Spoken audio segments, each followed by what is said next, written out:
Welcome to the Software Process and Measurement Cast number 728. I'm Tom Cagley, your host. The SPaMCAST 728 features a discussion with Anjali Leon and Nadezhda Belousova. We discussed their new model, product leadership stances. One of my takeaways was how powerful the model was in helping to develop an understanding of product leadership, and then to highlight gaps in how the role is practiced in organizations. Anjali and Nadezhda's bios. Anjali Leon is an agility, product, and professional coach, collaboration facilitator, and trusted strategic advisor. Through her boutique coaching and consulting practice, PPL Coach, she brings her years of experience in technology, leadership, and Agile to help her clients adapt, innovate, and thrive in the new normal business environment, where the meaning of winning is quickly being redefined as integrating better business outcomes and our collective well-being. Nadezhda Belousova is an integral master coach and an independent enterprise agility strategist who deeply cares about high-performing, scalable businesses with a human-centric approach and sustainability at heart. She brings a combination of psychology, multiple professional coaching approaches, years of extensive hands-on consulting experience in various industries, and a can-do-all agile mindset. Let's dive in and peel back product leadership stances. It's time for the discussion. Anjali, Nadezhda, welcome to the Software Process and Measurement Cast. Thank you. Thank you. Very excited to be here. Anjali, I've known you for a little while. At least I've known your face on Zoom for a while. I met you physically at Agile 2022.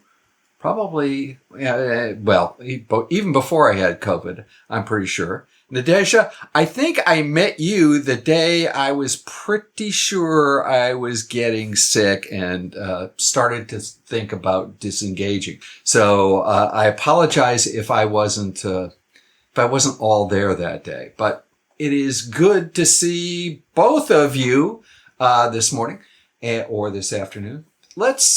You guys are doing some interesting work. I think the listeners of the podcast would love to understand. You're working on something called the product leadership stances. Why don't we start at the beginning? What is product leadership and how is it different from other kind of leadership? Well, I probably can start and Anjali just follow. So there is no specific definition, and I can probably offer a couple. So generically speaking or broadly speaking, product leadership probably can be defined as a special type of intentional relationship between the creator and the creation, whatever this creation can be. And maybe on a more tangible level, product leadership can be described as the ability of individuals and organizations to channel their energy and efforts into creating and evolving value in their products and services. I love that, Nadezhda. I love your use of words. I think maybe we can, just kind of summarize all of what you said as product leadership is really like a capacity. It's a capacity that individuals hold and organizations hold to lead the creation and evolution of products. And for us, what we mean by products is a vehicle of value, something that's the output of a creative endeavor. So it could be a physical product, as we think of, with the phone or a little soda can, or it could be a digital product, like many of us work on, a service, a platform, and maybe even extend a little bit further. Maybe we'll explore some of other things that we think of as products later on in this podcast. And in terms of how is it different? You asked about how is it different from other types of leadership. I think it's not this leadership is leadership. I think there's some commonality in terms of guiding people and having followership. In the case of product leadership, I think It's directed towards products as opposed to, if we think about leading people or leading a movement, the efforts are directed towards a product. Just to probably add up one more thing to this, I always think about leadership as making a difference with intention. And if we wrap it in the context of product and related ecosystem, that's exactly what Anjali is talking about. So making a difference with intention within the product ecosystem. Having spent a while in the product world, people sometimes make a distinction between products and services and say that those two things are mutually exclusive. Might even fall into, a MECE category. They're totally different. I'm not sure I buy that. As a matter of fact, I'm not sure I've ever bought that.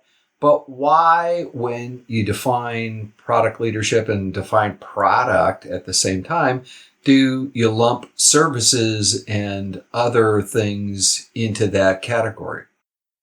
I think both products and services kind of share this idea of bringing something to life. It's a creative endeavor.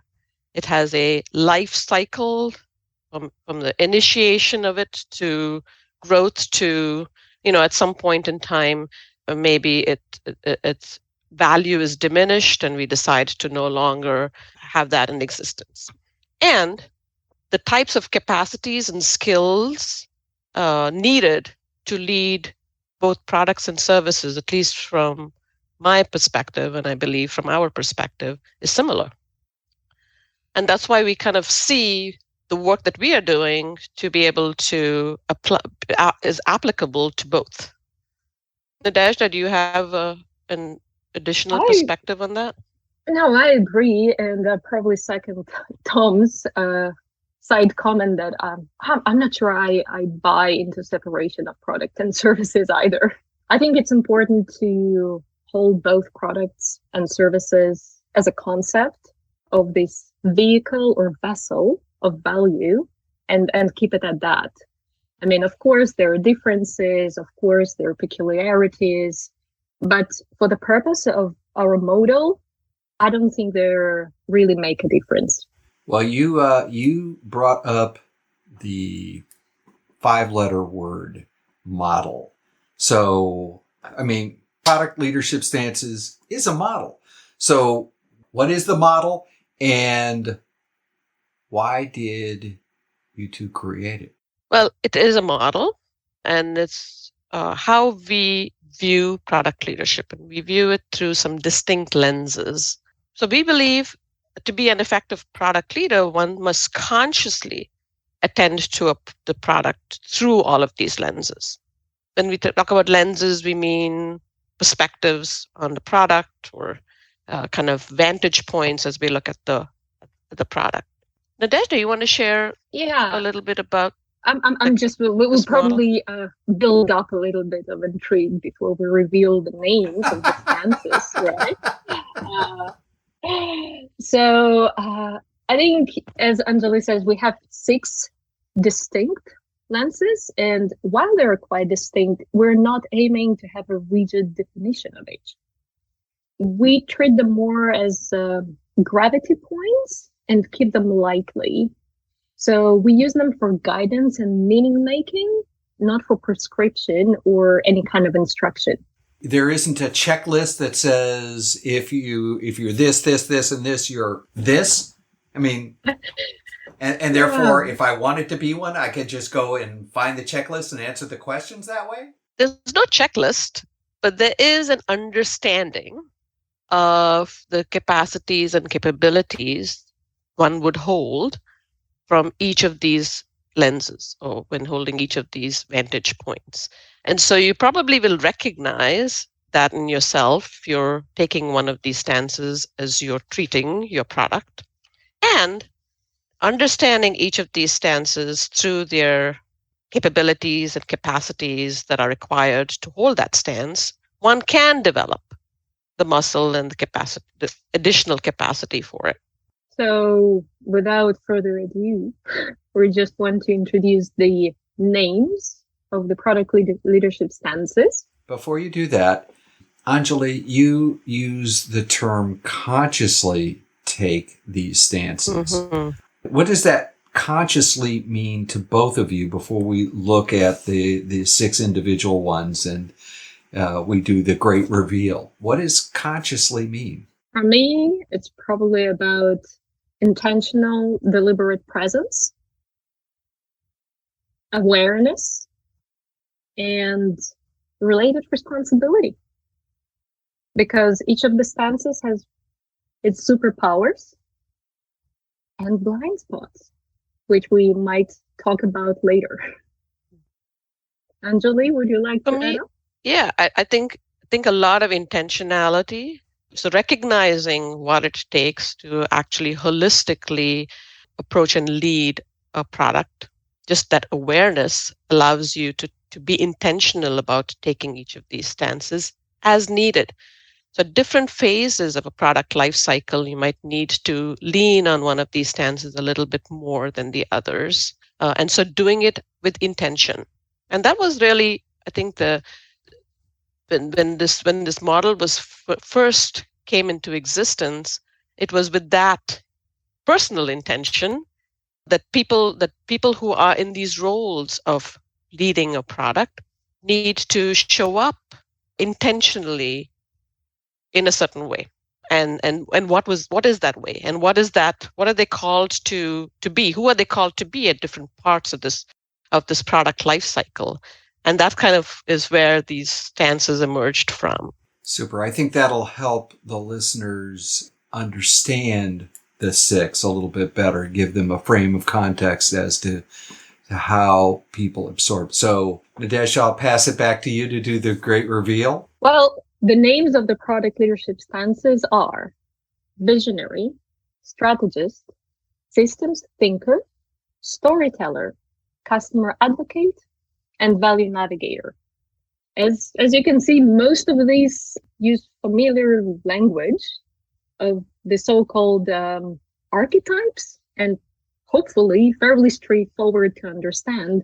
And the one that might be a little different is the value navigator. And this lens is the dynamic quality of the product leader who is adjusting to emergence. Same as navigating right in the moment. So to what is happening right now based on the feedback and current realities.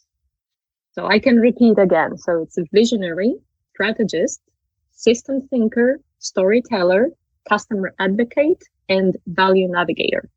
Can we highlight a couple of them? Absolutely. Yeah. Maybe I'll dig into a couple of them a little bit more. So you think about the visionary.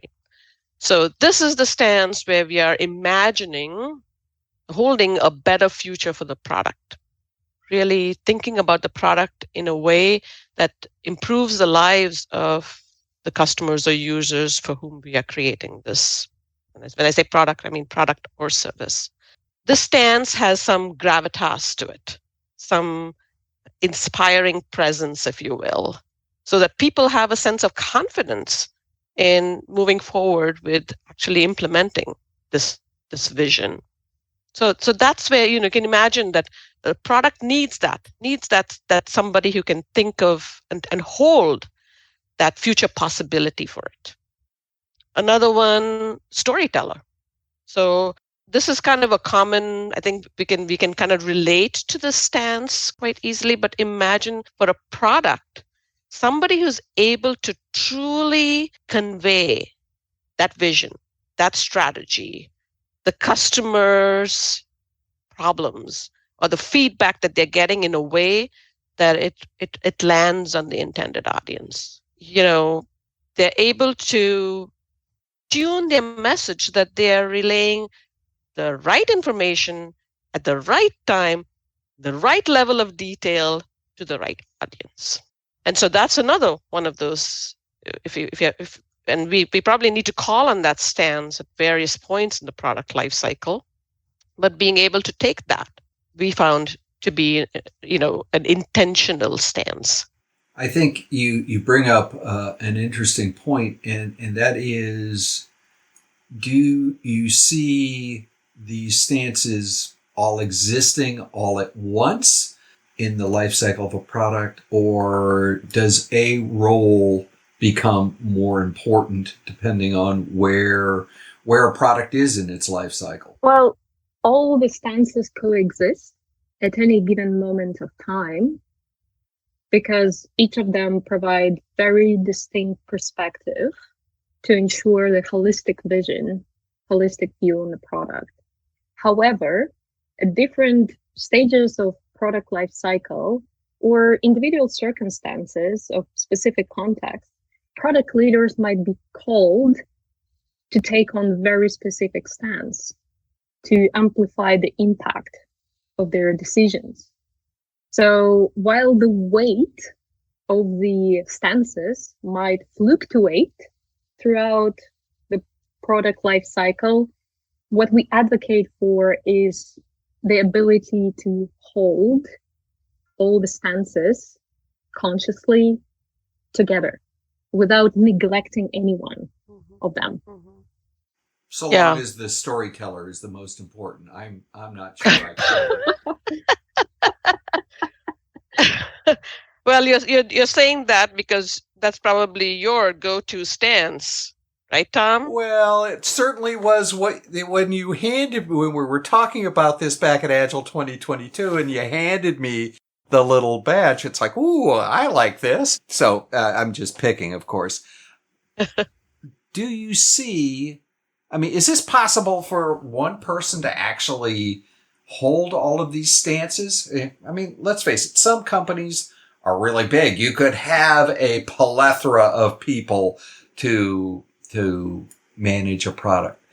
I work for a lot of startups where they're pretty lean and mean kind of thing. Is this something that you see one person holding on to, or is that sort of another evolution that says, maybe when you first start up, you might have to, but you probably ought not to do that fairly quickly? To hold all of these stances really well is probably difficult and rare for a single person. However, we can develop the capabilities and capacity for all of these to whatever extent possible. There are probably rare cases of people who hold all of these stances holistically really well, and they probably are owners of billion-dollar companies now. But even if you think about the companies that we kind of hold as models today, say Microsoft, there's Bill Gates and Paul Allen as a pair, and they probably had complementary styles that supported each other. And if you look a little bit deeper, they were probably leaning, or they had probably better capacities and capabilities in one or two of these stances more than the other. And together they held all of these to be able to kind of elevate their company and their product. And so we see something similar for how product leadership can be held today and evolve. So yeah, you're right. In large companies, there's probably a lot of people that can support this. But even in small companies, I mean, this doesn't need to be specific roles that people play as the visionary and the strategist. Imagine your Scrum team. There's probably people in your Scrum team that have natural proclivities, interest in one or more of these stances. And if together they can hold all of these stances for the product that they're working on, they're evolving and they're developing, you have it. Nadezhda, what's your thought? I just can relate to the experience of working with smaller organizations where the ratio of the product leaders' jobs to be done to available roles is notoriously imbalanced, right? Our model can support those steering product decisions in cross-checking for inclusion of necessary perspectives and deliberately seeking to fill in possible gaps. And by focusing on inviting the variety of perspectives, not necessarily roles, but perspectives, one can ensure a more fuller view on the problem and possible solution. So that said, also can second that, of course, we can work on developing our skills and competencies in different stances, but to be exceptional and great in all of them is probably not attainable, because I don't think we're really wired to be talented in all stances, simply because of how their structures of concern of each of the stands, like preoccupations, values, motivations, and the way of meaning making, like instincts or biases or some priorities that each of the stands puts first. So these things are so expansively different. That's why product leadership is hard and complex. So we believe that we can attain product leadership excellence by teaming up with other people whose talents and preferences are different from ours. And not only does this create synergy, but hey, it also necessarily entails conflict among collaborators. So this is how we hold the stances. We recognize the generative tensions between the stances. A couple more questions before we start to wrap.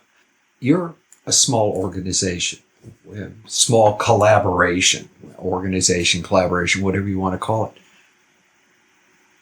You're creating a product. What roles are you playing? If you had to put on the badges, what badges are you wearing? So it's not that we took on certain badges. I think we each have a natural go-to place, and where we are a little bit lacking in our capacity. And interestingly, and the success of our collaboration is the fact that we complete each other as far as the product leadership stances are concerned. My go-to is visionary and customer advocate. I'm always asking, what if, or what's in it for them?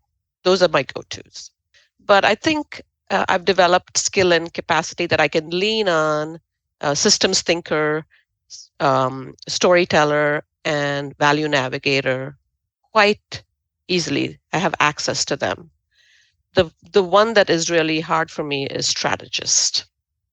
And probably that's, when the person comes into your life that kind of fills a gap, more things become possible.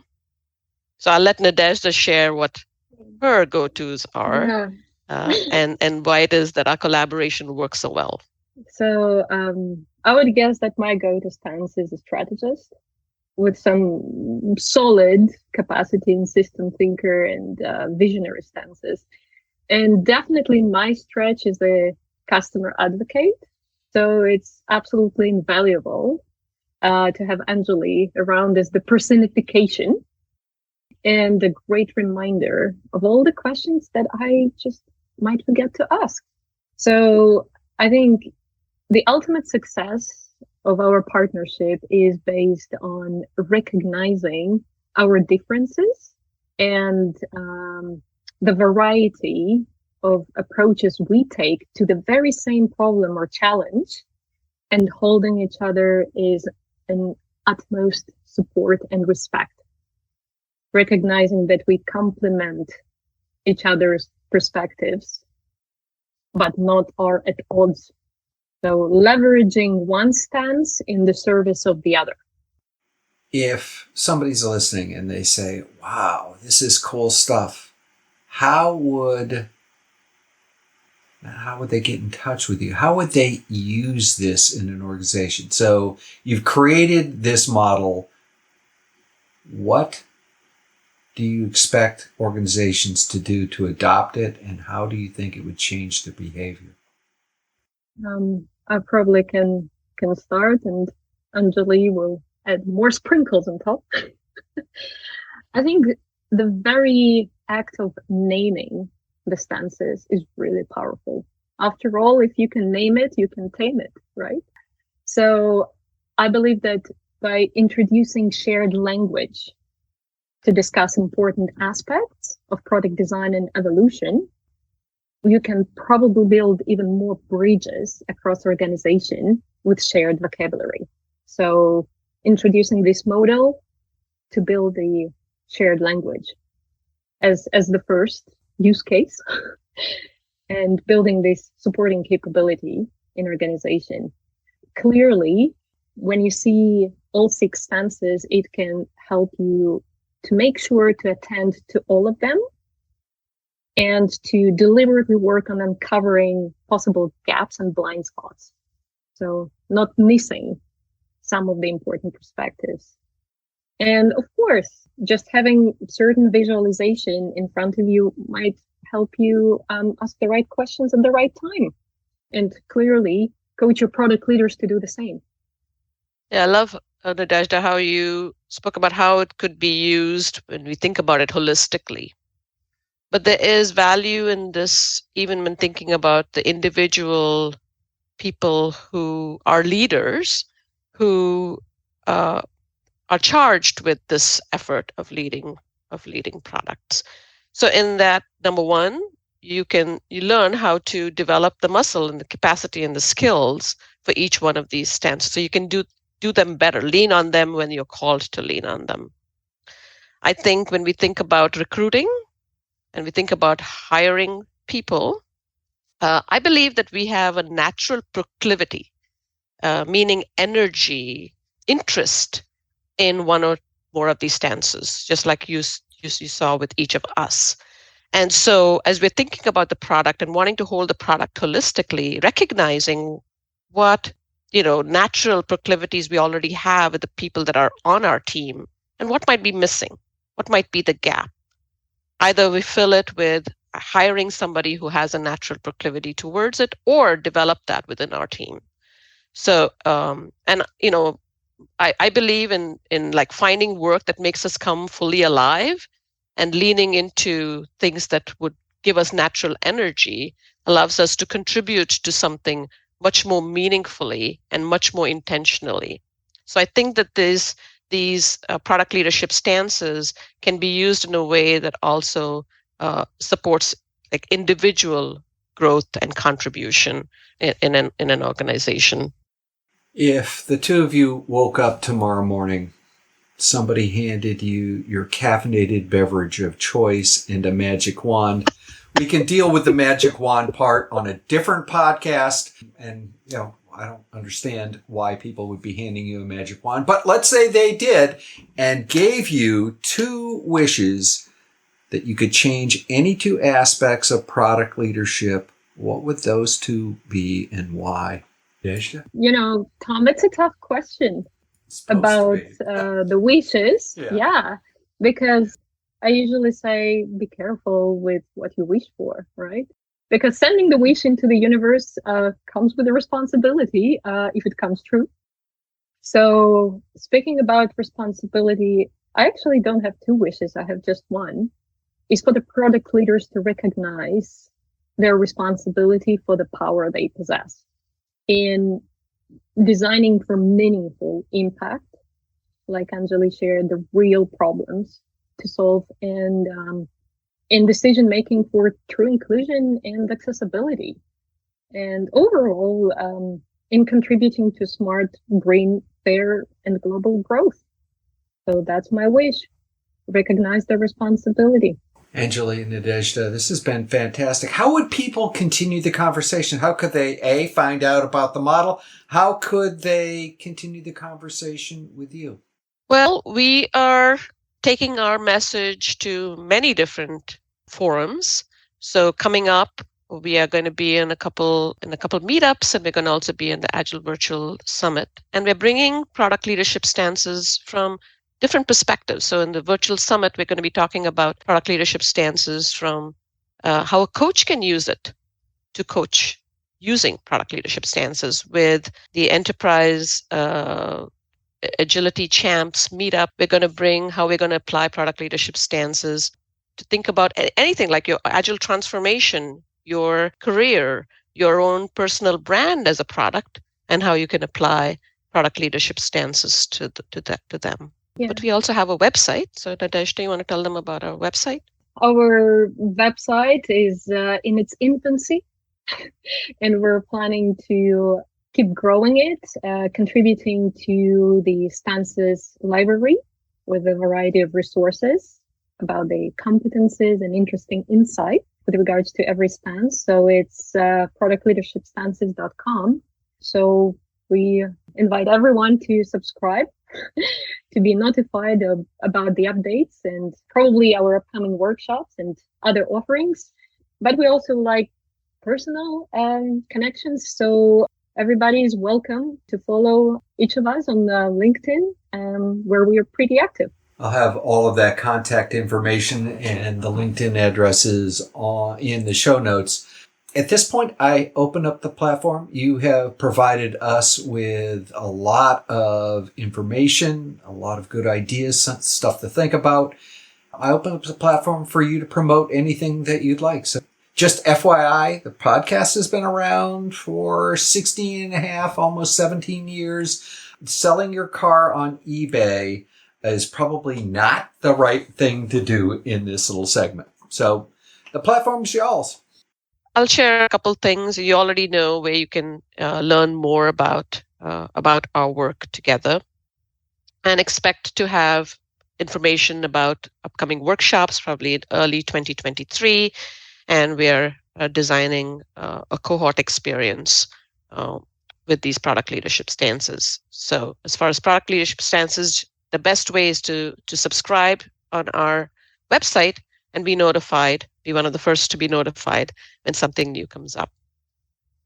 But I teach a lot of product-related classes personally, and I offer them on a quarterly basis publicly, and privately. You can have a chat with me, and I design classes around product ownership and product leadership. So I do that as well, and so you can just go to my website, ppl-coach.com, and see what the latest offerings are there. I'm primarily focusing on strategic advisory, leveraging my go-to. So working with the different organizations. And although I do not offer topic classes as of now, I'm looking forward to fleshing out our cohort experience together with Anjali to be able to offer it to the world. So feel free to connect personally, and looking forward to more awesomeness that we're going to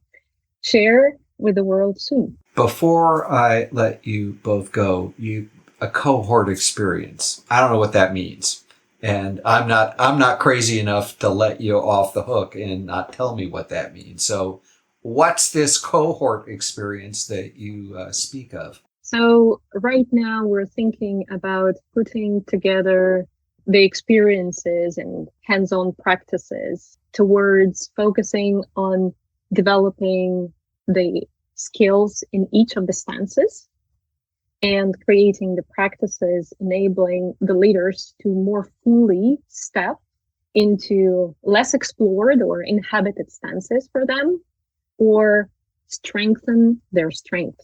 So in German, we say stärken, stärken, to strengthen the strength, and how to carry out the stances in a more holistic way, as well as how to leverage generative tensions between the stances.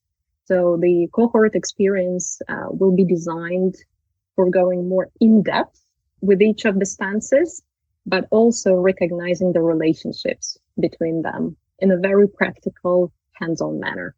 You can think of it as really developing your product leadership capability and capacity. Would you see product leadership teams coming and doing this together? Or is this something that a cohort of storytellers would come together to do? How is this going to work? Well, we are product leaders, so we leave a lot of stuff to emergence based on feedback that we get as we have conversations around this. So far, least from what we have talked about, it's about somebody who is charged with leading products. So they might be in a role that has product in front of their title, or it could be a leader who recognizes that this holding all of these capacities is valuable for them as well. So we think of it as an individual growth experience in a group, in a cohort. So it's not like you're coming together into this cohort as a team, or you're coming as a storyteller. No, you're coming as a product leader who wants to develop their skill and capacity to tap into as many of these stances as they can, kind of grow in these stances and recognize where they are, recognize how it feels like to be in a stance, how it might feel like to be in one that they're not most comfortable with, and grow in that space. So that's how we see it right now. But maybe you just seeded an idea of a leadership team coming together and recognizing where each of them, the role or the stance that each of them takes, and how they might lean into each other as the need arises. So you just seeded a new idea for us, Excellent. I believe. Well, it's Friday. You might as well have a new idea. Nadezhda, Anjali, this has been absolutely marvelous. I want to thank you very much for spending time. The Software Process and Measurement Cast listeners, again, fantastic. Thank you very much. Thank you, Tom. Thank you for this opportunity.